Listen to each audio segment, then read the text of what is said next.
بسم اللہ الرحمن الرحیم۔ السلام علیکم، ویلکم ٹو سعودی انفو، اور میں ہوں محمد کبیر۔ امیگریشن قوانین کے تحت عمرہ زائرین اور عازمین حج کے لیے الگ الگ ویزے جاری کیے جاتے ہیں۔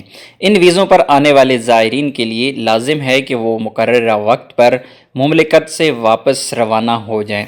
خلاف ورزی پر امیگریشن قوانین کے مطابق انہیں قید، جرمانے اور مملکت میں محدود مدت کے لیے بلیک لسٹ کر دیا جاتا ہے۔ ایسے زائرین جو عمرہ ویزا پر آ کر غیر قانونی طور پر سعودی عرب میں مقیم ہو جاتے ہیں، وہ قانون کی سخت خلاف ورزی کے مرتکب قرار پاتے ہیں۔ قانون کے مطابق عمرہ ویزے پر آنے والے زائرین کے لیے لازمی ہے کہ وہ اپنے مرتب شدہ پروگرام کے مطابق عمل کریں۔ ایسے عمرہ زائرین جو کسی بیماری یا حادثے کی وجہ سے مقررہ وقت پر لوٹ کر نہیں جا سکتے، انہیں اس بات کا ثبوت فراہم کرنا ضروری ہے کہ وہ کس وجہ سے اپنے مقررہ پروگرام کے مطابق واپس نہیں جا سکے۔ سعودی عرب میں غیر قانونی طور پر قیام کرنے والے عمرہ زائرین اس بات کو پیش نظر رکھیں کہ گرفتاری کی صورت میں جہاں انہیں مشکل صورتحال کا سامنا کرنا پڑے گا، وہاں ان افراد کے لیے بھی باعث اذیت بن سکتے ہیں جن کے گھر وہ مقیم ہوں۔ وزارت داخلہ کے قانون کے مطابق وہ افراد جو حج قانون کی خلاف ورزی کے مرتکب قرار پاتے ہیں، انہیں سخت سزا دی جاتی ہے۔ کسی ایسے فرد کو حج کرنے کی اجازت نہیں ہوتی جو عمرہ ویزا پر سعودی عرب آ کر غیر قانونی طور پر مقیم ہو گیا ہو۔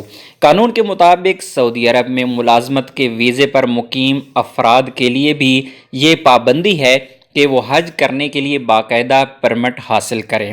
حج پرمٹ کے بغیر مکہ مکرمہ جانے والوں کے خلاف سخت کارروائی کی جاتی ہے۔ محکمہ امیگریشن اینڈ پاسپورٹ جوازات کے مطابق ایسے افراد جو حج پرمٹ کی خلاف ورزی کے مرتکب ہوتے ہیں، گرفتاری کی صورت میں ان کے فنگر پرنٹس سسٹم میں فیڈ کر دیے جاتے ہیں۔ حج قوانین کی خلاف ورزی کے مرتکب شخص کو سعودی عرب میں 10 سال کے لیے بلیک لسٹ کر دیا جاتا ہے۔ ایسے افراد جنہیں مخصوص مدت کے لیے بلیک لسٹ کر دیا جائے اور ان کے فنگر پرنٹس بھی جوازات کے سسٹم میں فیڈ کر دیے گئے ہوں، وہ نہ صرف سعودی عرب بلکہ تمام خلیجی ریاستوں میں بھی مقررہ مدت کے لیے کسی بھی ویزے پر نہیں جا سکتے۔ ان پر خلیجی ممالک میں پابندی عائد کر دی جاتی ہے۔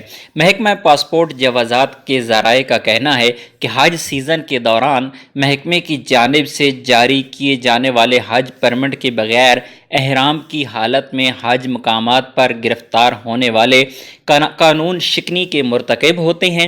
ادارے کے اہلکار ایسے افراد کے فنگر پرنٹ سسٹم میں فیڈ کر دیتے ہیں۔